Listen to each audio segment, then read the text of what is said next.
You know what today is? I bet most people don't know, but August 14th is National Financial Awareness Day. It's more important than what you think. Plus, what's more fun than financial independence? Choice for All and Vision Street Research wanted to hear from you, the people, firsthand on what did you learn first about financial awareness in your life, and how has that moment and experience shaped you as an adult? We asked a few of our friends and community members, and trust me when I say we're excited to share their wisdom. Let's roll the footage. My name is Erica Hill, and I'm the CEO of Vision Street Research. Today is National Financial Awareness Day, and I want to take this opportunity to talk about when I first became financially aware. Growing up in a house with both of my parents, I learned very quickly about the importance of finances and just being able to manage a household. I knew that my dad was responsible for certain bills, and then my mom was responsible for certain bills, and that they were very clear about what those bills were and then when they needed to be paid.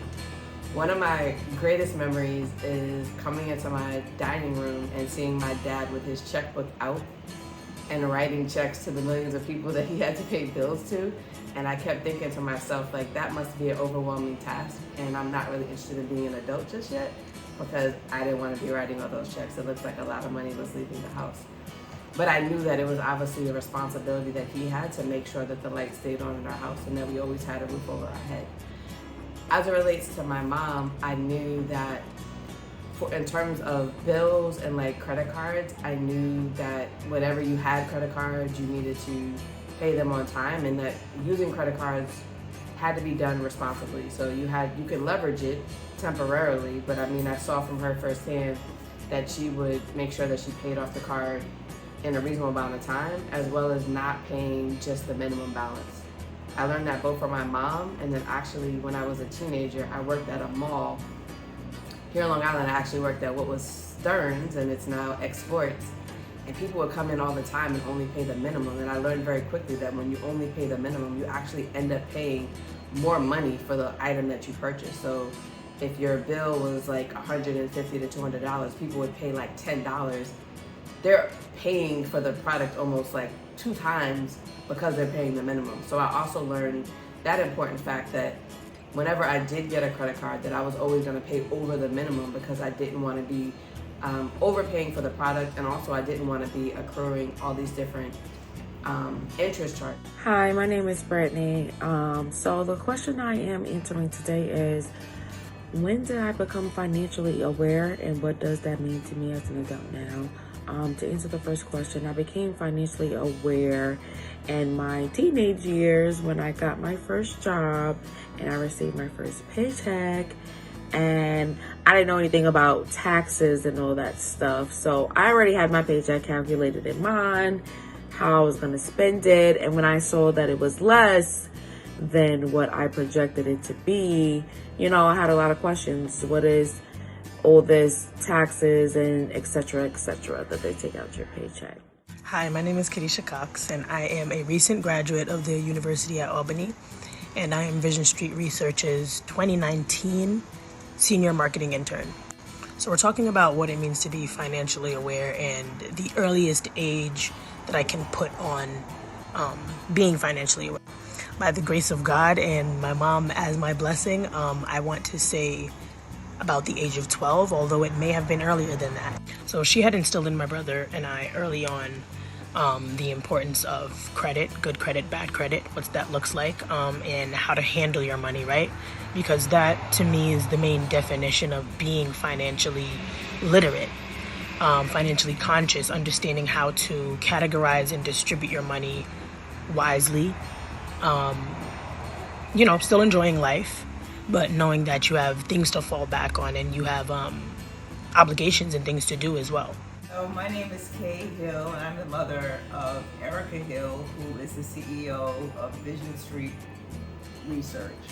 And today is the National Financial Awareness Day, and because of that, I decided to say a few things about financial awareness, or how I came to it, and what I feel about it.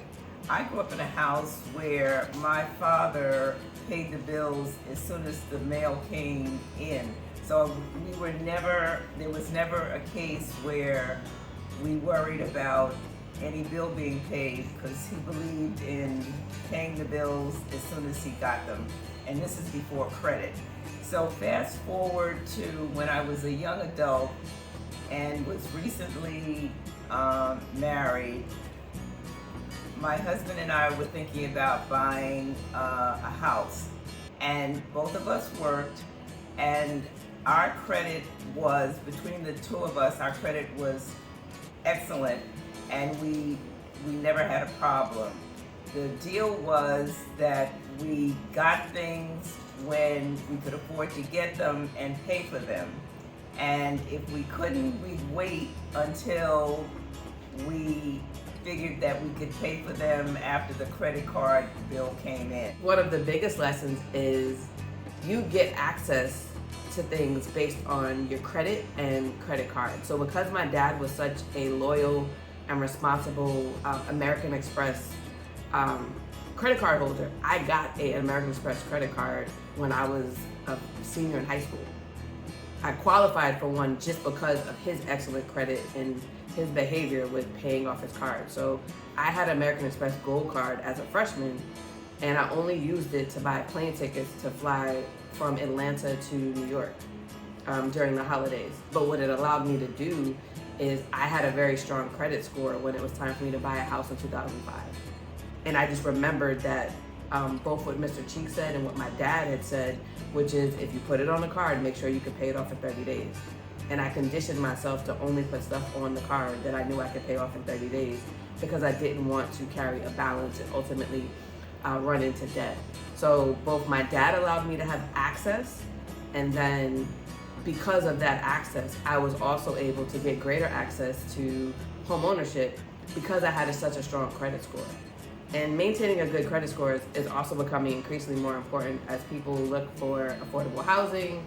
If you want to get a car, they're looking at your credit. So you need to be real cognizant of how you're using it.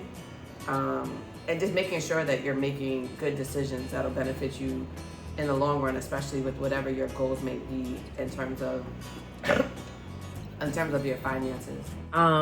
What that means to me as an adult now is that you have to save.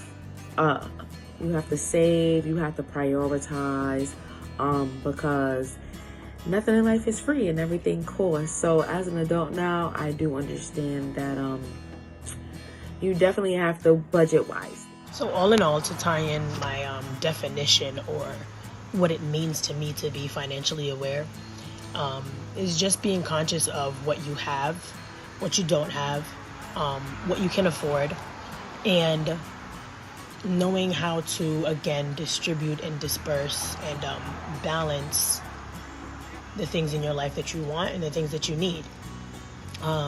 Knowing what are your assets and what are your expenditures, what are you spending on, what do you need to be spending on next month, what do your future goals look like, and setting that up for yourself. Of course, understanding what credit is as well, and just in a general term for me, it would be knowing what you have and using it wisely. That I'm a super senior, I am really on top of my financial situation because I think that in the age bracket that I'm in, there is a sense that we, people, elderly or older people, don't pay that much attention, and they can get themselves into a lot of debt because of it. And one example is in a recent bank statement, I noticed that I was being charged $25 a month for, I don't know what, for handling my account. And I put a lot of money in this particular bank, and so I don't understand why. So I'm going to look into that to find out how I can get that reduced, because I don't think I should be paying $25 a month for them to use my money.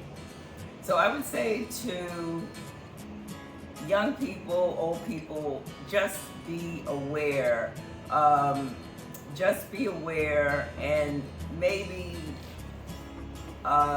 get things that you want, but figure out how to pay it off when it comes, or pay it off quickly, And as my daughter said, paying the minimum on any credit card is not the best way to do it because you end up paying so much more money to these credit card companies and to these banks. So the bottom line is pay attention to where your money goes. So today, as National Financial Awareness Day, I want to say that regardless of your zip code, regardless of the neighborhood that you came from, you are entitled to, you deserve, and you can get access to resources, to financial institutions, and you can achieve financial freedom if you just take things one step at a time. I've been financially savvy and I guess financially free for quite some time. However, it was a learning process as I've both matriculated through college and just kind of through adulthood. But now my common practice is at the end of every year, I have a zero balance on my credit card. So whatever I do throughout the year is my business, but come December 31st, the balance must be zero on any credit card that I have so that I'm starting the new year fresh and not in debt. So I implore you to think about what goals can you set for yourself that are attainable, that are reasonable, but that will also allow you to set yourself up for a great financially free journey. You can certainly hear across all the videos, having a solid financial plan is important to your overall peace of mind. Financial Awareness Day is a great time to review where you are now and where you're going financially. And thank you to everyone who shared their voice about financial awareness and Vision Street Research, one of our premier research consultancy firms here at Choice for All. It's important to us that you have a great feeling when you don't have this looming specter of debt hanging over you. We know sound financial decisions can really make a difference down the road. And remember, retirement is a time to take all those vacations you couldn't when you were working on the daily grind. So don't let bad financial decisions ruin the best years of your life. In fact, we can help you support in those very decisions for you to reach financial wellness. We are so excited to share that we are officially launching the Long Island Financial Empowerment Centers this fall. We'll be providing no-cost services and advocacy to support individuals with a focus on Black Long Islanders in building viable pathways towards economic progress. Our vision is one day Long Island will lead the nation as a region where actions sustain financial inclusion and safe banking for all residents, regardless of zip code, background, or ability. Our first two sites will be Roosevelt at the I Support Roosevelt Youth Center with Choice for All and a new Wide Dance Village space partnering with the Urban League of Long Island. At the center, you will work one-on-one with a counselor who will serve as your financial advocate, working with you directly on your credit, savings, debt, assets, and banking, along with our collaborative partner programs focused on workforce development.